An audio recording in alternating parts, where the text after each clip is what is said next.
A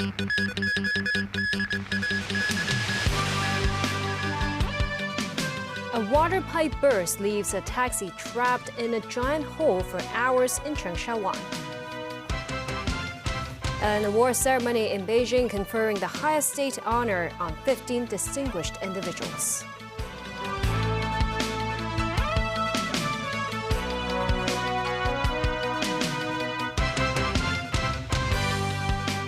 Good evening and thank you for joining us. All Mongkok-bound lanes of a section of Lai Chi Kok Road in Chengsha were closed to traffic for hours today after a water pipe burst in the early hours, leaving a mammoth hole on the road. A taxi got stuck in the hole and was later submerged in water. Luckily, its driver and the passenger managed to get out of the vehicle in time. The fast lane of the affected road was reopened to traffic at around 6 p.m. today. It's hoped that all lanes can be reopened before 6 a.m. on Monday. The Mosengai reports. This is not a river, but Lai Chi Kok Road near the Chengsha police station in the early hours of Sunday. The flooding was caused by a burst underground water pipe. This taxi was passing by the area and got stuck in a giant hole formed in the middle of the road. The vehicle was tilted in the water before it was submerged. The driver and the passenger left the vehicle in time. The driver said when he noticed the flood, he tried to get his vehicle out of the area, but failed. I tried to switch to the fast lane, but a bus was passing by, so I couldn't do it, he said. Later in the morning, workers lifted up the taxi using a crane. Mud was all over the vehicle.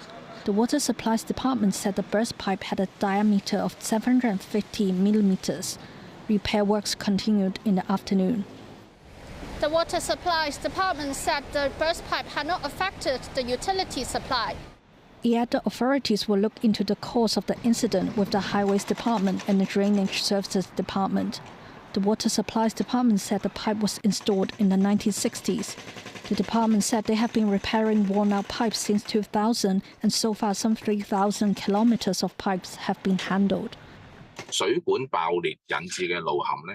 Aaron Bok, president of the Hong Kong Institution of Engineers, said water main burst can lead to road subsidence. He said authorities should improve their pipe inspection work. Mims 9, TVB News. An award ceremony was held in Beijing this morning to confer the highest state honors on 15 distinguished individuals.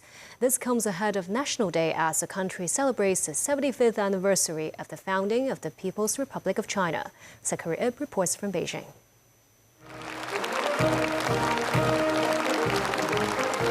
President Xi Jinping entered the Great Hall of the People along with the award recipients. Among the 15 awardees, 4 received the Medal of the Republic, including People's Liberation Army veteran Huang Zhongze, who participated in the 1949 Yangtze River crossing campaign against the Kuomintang forces and the Korean War. 10 individuals were presented the national honorary titles, including actress Tian Hua. Zhang Helene was honored for his outstanding contributions to sports, having led China to its first victories in men's and mixed doubles at the World Table Tennis Championships, as well as securing 10 consecutive women's team championships. The highest honor for foreign nationals, the Friendship Medal, was awarded to former Brazilian president and current president of the New Development Bank, Dilma Rousseff. This recognition acknowledges her contributions to the development of China-Brazil relations as well as cooperation within BRICS.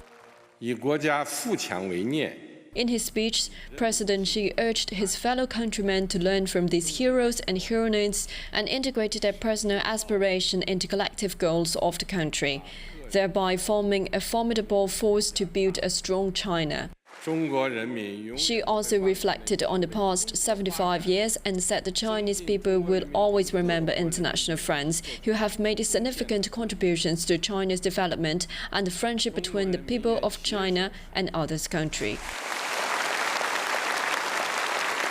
The national medals and national honorary titles are awarded every 5 years. The first ceremony was held in 2019, the 70th anniversary of the founding of People's Republic of China. 42 individuals were honored.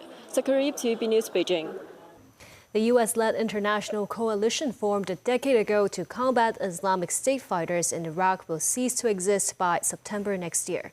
The mission, however, will become a security partnership with the Baghdad government.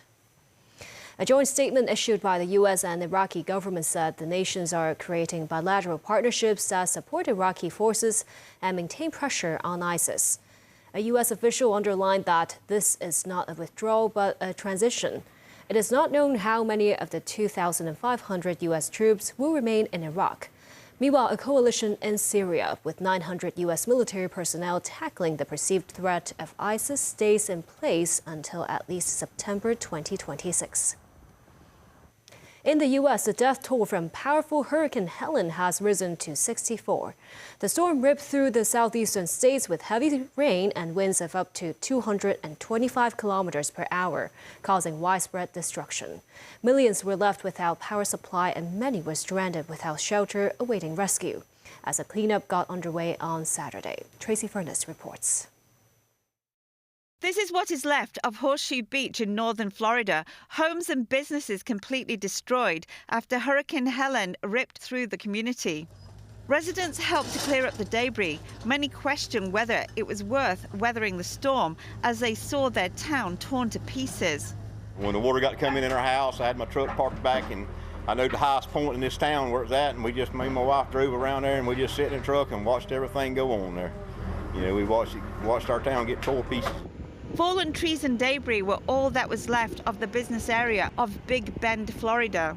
I was smart enough, I left town because they said mandatory, and had water in my house, but I didn't lose nothing. And I mean, of course, some appliances and stuff inside I've lost, but other than that, and that's stuff you can always replace, you know. It's lives we can't replace. You saw a storm surge in excess of 15 feet. So that is much, much more significant than what we've seen in recent storms like Idalia that hit, and certainly Debbie. And that is really, really destructive. So as you look around here, you see some homes that are now just rubble. Tennessee Governor Bill Lee and other state and federal officials toured East Tennessee by helicopter on Saturday. They saw homes and buildings destroyed or underwater, bridges and roadways crumbled, and water being released from a dam to relieve the reservoir. Helene was the 8th named storm of the Atlantic hurricane season this year. The National Oceanic and Atmospheric Administration has predicted an above-average season this year because of record warm ocean temperatures. Tracy Furness, TVB News. And still ahead, Foreign Minister Wang Yi voices against Western interference in Asia at the UN General Assembly. In Japan, thousands bid farewell to a panda couple at a Tokyo zoo. And a 20-year-old man arrested on suspicion of indecent assault on 8 female students on the street.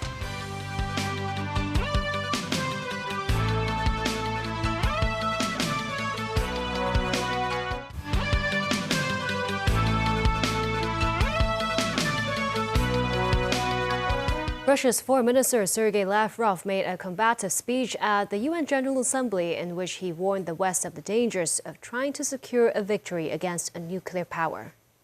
Moscow's top diplomat rubbished Ukraine's ceasefire proposal and its backers, calling the plan senseless. He said Kyiv's push for all Russian forces to leave Ukraine is doomed and told the Assembly the UN Charter asks nations to respect equality. Lavrov criticized the assassination of Hassan Nasrallah and U.S. support for Israel while praising Iran for being extremely responsible. In Japan, thousands of tearful fans bid farewell to their beloved panda couple that made their final appearance at Tokyo's Ueno Zoo on Saturday before returning to China for medical treatment. More than 2,000 visitors queued for hours and some overnight to get a last chance to see their favorite panda couple, Ruru and Shinshin.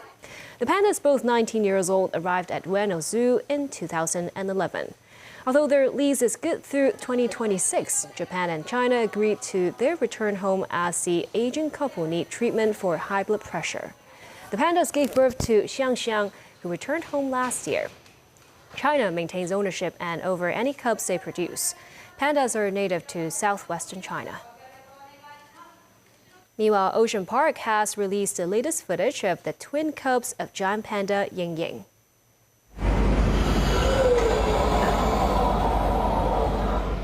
The elder sister of the twin cubs could be seen yawning by her mother. A contagious yawn indeed, as Ying Ying yawned right after. Ocean Park also released the weight of the panda cubs. The elder sister weighs more than 1.6 kilograms, 0.2 kilograms heavier than her younger brother.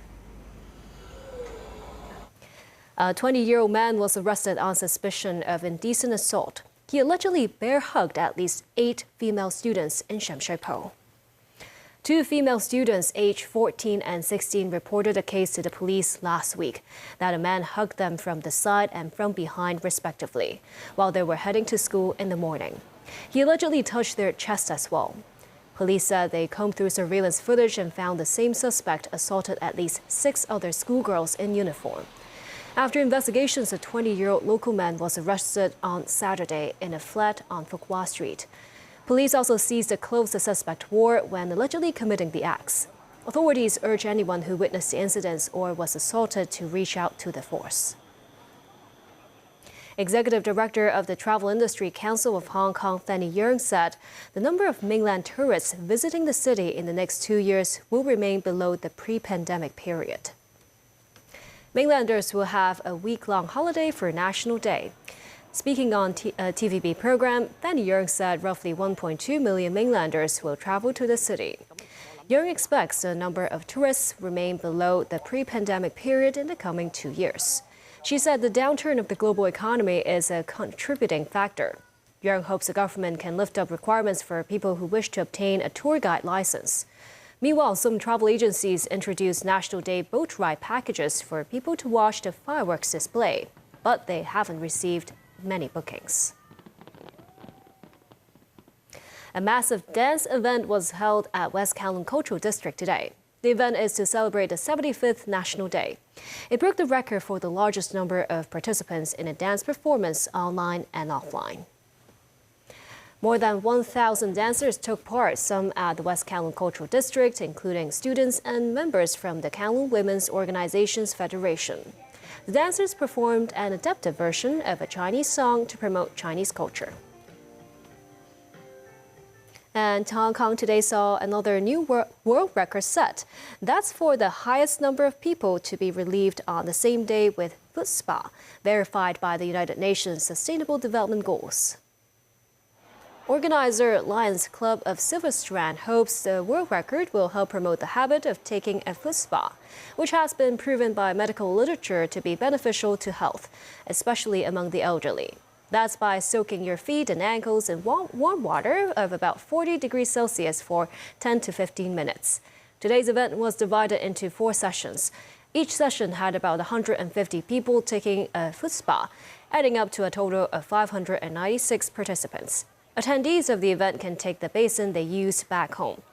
And the organizer hopes they will also take home a lifelong habit of taking the warm foot soak as part of their healthy lifestyle. And that's the news. Thank you for watching.